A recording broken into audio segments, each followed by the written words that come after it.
Captain Paul Watson, North America. Welcome to my legacy.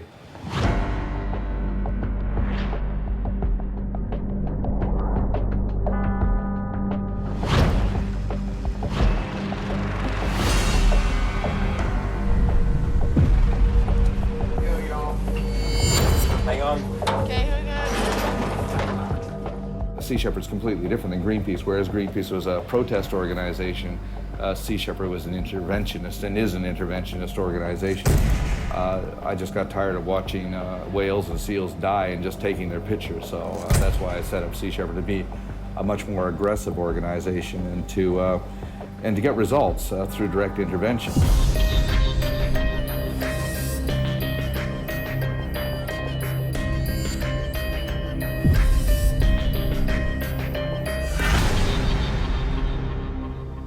When we set up Greenpeace, we put out membership numbers. We were the founding directors, and Bob Hunter's was 000, so I'm actually the number 8th, not the number 7th. But I asked for 007 because of James Bond, at the time. And right now, unfortunately, we're living in an era of the destruction of beauty. We're living in what is called the 6th major extinction event in the history of the planet. It's even got a name called the Holocene. We'll destroy more species of plants and animals between the year 2000 and the year 2065 than have gone extinct in the last 65.2 million years.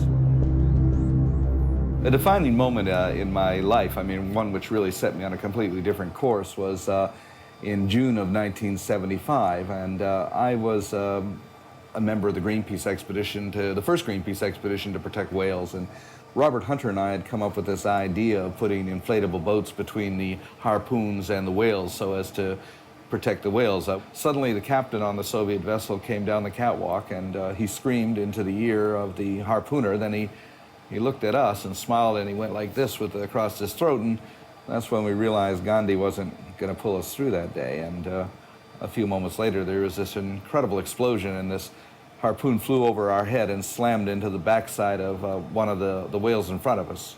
And suddenly I saw a trail of bloody bubbles coming straight towards us, and he came up and out of the water at an angle so that he was going to come down and right on top of us. And as his head rose out of the water and I looked into this eye, an eye the size of my fist, I saw something that completely changed my life, and that was understanding that the whale understood what we were trying to do.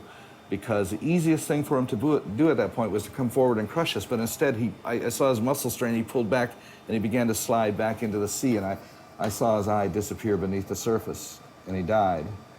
The Russians didn't eat the sperm whales, they used the whale for oil, spermaceti oil, and it's used for high heat resistant lubricating oil. And one of the things that they used it for was to lubricate in the manufacture of the intercontinental ballistic missiles. Happiness, well, happiness really evolves around doing what you want to do in life. And for me, that involves working with Sea Shepherd. It involves going to sea. It involves writing poetry. It involves writing, period. It involves, music. It involves romance. It involves all of these things. I started rescuing beavers at 11, and by the time I was 18, I was the youngest founding member of Greenpeace. And so I've been doing what I've been doing all of my life, and I don't really believe in retirement, so I'll be doing it all the rest of my life. So that is my life mission, really, is to intervene, to protect marine wildlife, and also to inspire volunteers to understand that they can make a difference. For years we were called pirates for what we do, and I said, okay, if you want to call us pirates, we'll be pirates. And pirates don't have bureaucrats telling them they can't do things.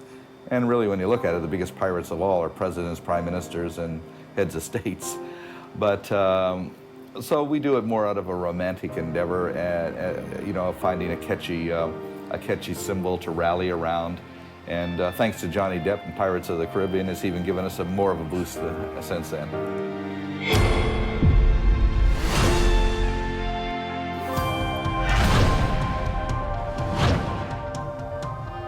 If we have a message to get across, it's this: if we destroy the fish, we destroy the oceans. If the oceans die, we die. It's as simple as that. We cannot live on this planet with a dead ocean. So our defense of whales and dolphins and fish and sea turtles out there is really a form of self-defense for all of humanity. We protect the whales and the dolphins and the fish so that they can continue to do their service as crew members on planet Earth to sustain our life here on this planet ocean. That, I believe, is my life's mission, is to act in the present in order to defend the future.